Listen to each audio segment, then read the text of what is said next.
وہ جہاد جس میں مرد اور عورت برابر سے جہاد اور شہادت کا ثواب پا سکتے ہیں، وہ یہی مالی جہاد ہے۔ عورتیں بھی کوشش کریں کمانے کی، عورتیں بھی کوشش کریں بزنس کرنے کی۔ یہ جو پرانا، یہ تمام علماء تشریف فرما ہیں یہاں پر، ان سے پوچھئے گا، وہ جو ٹریڈیشنل ایک کانسیپٹ کلچرل چلا آ رہا ہے کہ عورت گھر کے کام کاج کے علاوہ کچھ نہ کرے، وہ درست کانسیپٹ نہیں ہے۔ عورت حجاب میں رہے، عورت جو ہے وہ اپنی عفت کو بچائے، اپنی حرمت و عظمت کو بچائے، لیکن اس کے ساتھ دنیا کا ہر بڑا کام عورت کر سکتی ہے۔ اور اگر تجارت کے لیے خاص طور پر یہ ہو کہ عورت تجارت کیسے کرے گی، تو سب سے پہلا نمونہ اسلام کی خاتون اول، آقائے نامدار، سرکار رسالت مآب محمد مصطفیٰ صلی اللہ علیہ وآلہ وسلم کی وہ بیوی جو شریک حیات معراج مصطفیٰ تھی،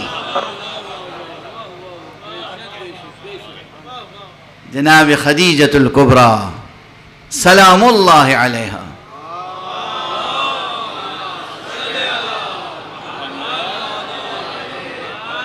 ان کی سیرت سامنے ہے یا نہیں؟ بی بی جناب خدیجہ، کتنا بڑا کارواں ہوتا تھا ان کا تجارت کا۔ خود اپنے بیت الشرف میں رہتی تھیں، اور ان کے بہت سے ملازمین، غلام، کنیزیں، یہ سب تھے کہ جو ان کے تجارت کے کارواں کو لے جاتے تھے۔ بعض کتابوں میں یہ صراحت ہے کہ اس زمانے میں پورے عرب میں سب سے بڑا تجارت کا کارواں بی بی خدیجہ کا ہوتا تھا۔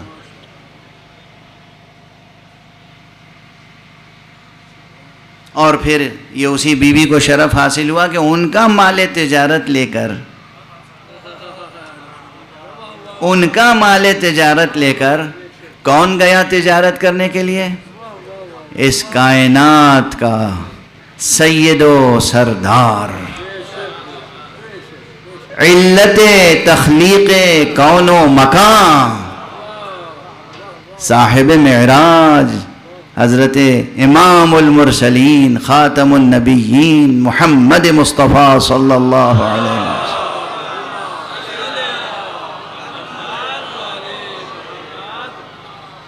ان کے مال تجارت کا کارواں لے کے گئے۔ اب میں یہاں پر ان کے فضائل و معجزات بھی بیان کر سکتا ہوں، لیکن میں دامن وقت میں بھی گنجائش نہیں ہے۔ معجزے آپ سنتے رہتے ہیں، اس وقت خشک مسائل سنتے جائیں جو آپ کی زندگی کے کام کے ہیں۔ اپنی بیٹیوں کو ایسی تربیت کریں کہ بہترین بزنس کر سکیں، بہترین صنعت کر سکیں، ڈیفرنٹ آرٹس میں کمال پیدا کریں اور کما سکیں، اور بیٹوں کو بھی اسی طرح۔ تجارت میں ایک طرف جناب بی بی خدیجۃ الکبریٰ ہیں، اور دوسری طرف تجارت میں حضرت ابو طالب بھی تو کسی سے کم نہیں تھے، اور دونوں کا مال صرف تبلیغ اسلام ہوا۔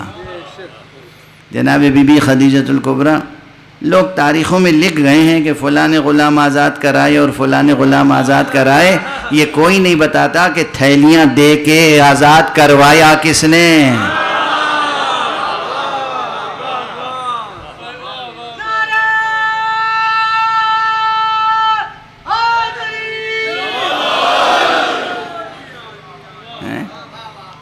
پس پشت کون تھا؟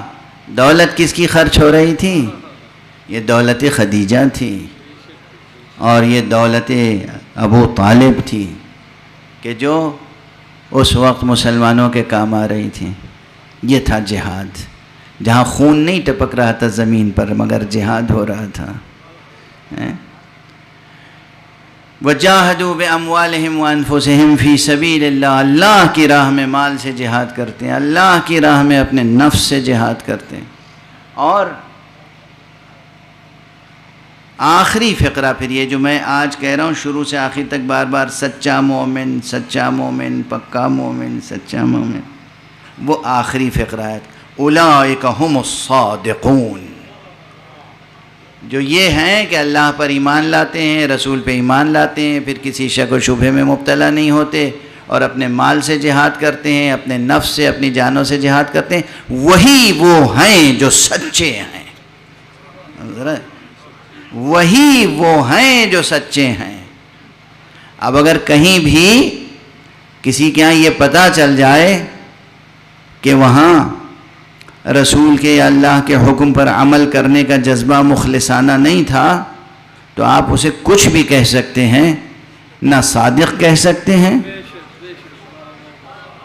نہ اس سلسلے میں کوئی مبالغے کا اور صیغہ استعمال کر سکتے ہیں۔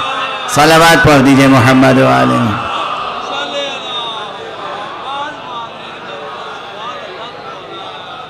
ایک اور صلوات پڑھ دیجئے محمد۔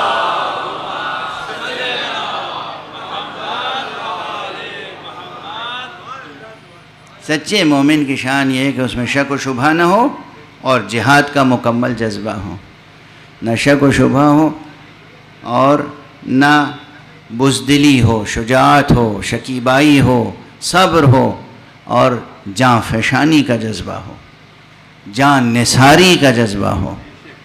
اور بس وقت گزر گیا، میرا خیال ہے اتنا درس کافی ہے، اور میری صحت مزمحل ہے، تو بہرحال ایک صلوات پڑھ دیں محمد و آلہ۔